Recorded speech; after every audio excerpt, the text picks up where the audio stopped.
যে এখনো সময় আছে, before it's too late, better late than never. আপনার 180 ডিগ্রি সমারসল্টে গিয়েও প্রয়োজনে ঘুরে দাঁড়ানোর একটা চেষ্টা করতে পারেন তিনি। এখন তিনি সিদ্ধান্ত নেবেন কি করবেন না করবেন। এই সিদ্ধান্ত পাওয়া গেছে আমাদের সরকারের কাছ থেকে, সেটি কিন্তু অসাধারণ ক্ষিপ্রতায় নির্বাচন কমিশন সেটি তামিল করেছেন গ্যাজেট প্রকাশ করে। সুতরাং নির্বাচন কমিশনকে দায়ী করলে তো চলবে না। আপনার শস্যের মধ্যে যদি ভূত থাকে, মাছের মাথা যদি পচনের মুখে পড়ে, তাহলে বাকি অঙ্গ প্রত্যঙ্গ শরীরের দোষ দিয়ে লাভ। একদিনে তো এই সংকটটা তৈরি হয়নি। সংকটটি তৈরি হতে ক্রমে ক্রমে এই 9 মাসের মাথায় আমরা এসে পৌঁছেছি, এবং এটি ছিল অনিবার্য। মহান স্বাধীনতা যুদ্ধ যদি 9 মাসে শেষ হয়, তাহলে নির্বাচনের রোডম্যাপ দাবি করতে হবে কেন 9 মাসের মাথায়? এটা তো গিভেন, মানে ধরেই নিতে হবে যে সেটি তারা দেবেন। আর এক দফা এক দাবি, হাসিনা তুই কবে যাবি, এই স্লোগান তুলে আপনার সবাই ঐক্যবদ্ধ হয়েছিলেন।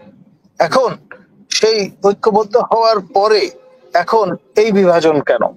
সেটা তো একদিনে তৈরি হয়। আমাদের এই নন পারফর্মিং, নন ফাংশনাল এই সরকারের কারণেই এই অবস্থাটি তৈরি হয়েছে। আমাদের যার যেই কাজ না, তাকে আপনি যদি সেই কাজে নিয়োজিত করেন, তাহলে এরকম ফলাফল আমাদের দেখতে হবে, এটাই স্বাভাবিক।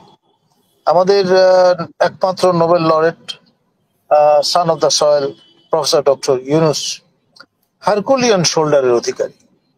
এই আপনার দীর্ঘ 50 বছরের বেশি সময়ের যে আপনার বোঝা, যে আরাধ্য কাজ, সেই বিষয় জেনে শুনে তিনি কাঁধে নিয়েছেন, এবং ইজ এ গুড পারফর্মার। অন্তত বিশ্ববাসী তাকে সেইভাবেই চেনে। কিন্তু এখানে 9 মাসের মাথায় এসে তিনি নিষ্প্রভ হয়ে পড়বেন, সেটা তো কেউ আশা করেন। এখন এই যে অবস্থাটি, এর দায় তো তিনি এড়াতে পারবেন। আপনার উপদেষ্টাবৃন্দের নন পারফরমেন্সের কারণে কিন্তু আলটিমেটলি প্রধান উপদেষ্টাকেই দায়ী করা হবে বা হয়েছে। তো সেই জন্য আমার মনে হয় যে এখনো সময় আছে, before it's too late, better late than never. আপনার 180 ডিগ্রি সমারসল্টে গিয়েও প্রয়োজনে ঘুরে দাঁড়ানোর একটা চেষ্টা করতে পারেন তিনি। এখন তিনি সিদ্ধান্ত নেবেন কি করবেন না করবেন। ধন্যবাদ। আজকে বিএনপির সাথে বৈঠক শেষ হয়েছে, জামাতের সাথে মনে হয় বৈঠক চলছে। আজকেও বিএনপি রোডম্যাপ চেয়েছে, কিন্তু ওনারা সেরকম কোনো রেজাল্ট পাননি, মানে স্পষ্ট কোনো বক্তব্য পাননি। এটা বিএনপি, আমি যতটুকু দেখেছি পত্রিকায় সেটাই লিখছেন। তো এখনো পর্যন্ত কেন স্বাভাবিক বিষয়টা, কারণ হচ্ছে আপনার তিনি তো এই প্রক্রিয়া অনুসরণ করে অভ্যস্ত। মানে প্রতিটি দল যারাই তার সঙ্গে মত বিনিময় করতে গেছে, তিনি ওই ওনার কায়দায় ধরে নিয়েছেন, বক্সে একটা চিক চিহ্ন দেওয়া হলো। তিনি শুনতে পছন্দ করেন বেশি, বলেন কম। ফলে সবার মনোভাব কি সেটি তিনি রিসিভিং এন্ডে বসে শুনছেন, জানছেন, দেখছেন, কিন্তু তার মনটা, তার চিন্তাটা, সেটি বুঝবার কোন সুযোগ তিনি রাজনৈতিক নেতৃত্বকে দিয়েছেন বলে আমি মনে করি না। আপনার কাছে কি মনে হয় কেন এই সংকট 9 মাস পরে এরকম সংকট তৈরি হলো?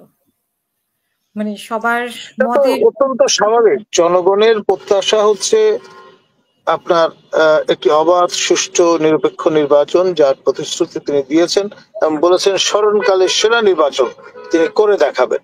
এবং সেটি করবার জন্য রোডম্যাপ তো তার একটা থাকতে হবে ন্যূনতম। তিনি সমালোচনার মুখে আপনার নির্বাচন কমিশন পুনর্গঠন করেছেন, সেটা ঠিক আছে। এখন নির্বাচন কমিশন তো আপনার পলিসি ডিকটাম ছাড়া কাজ করতে পারবে না।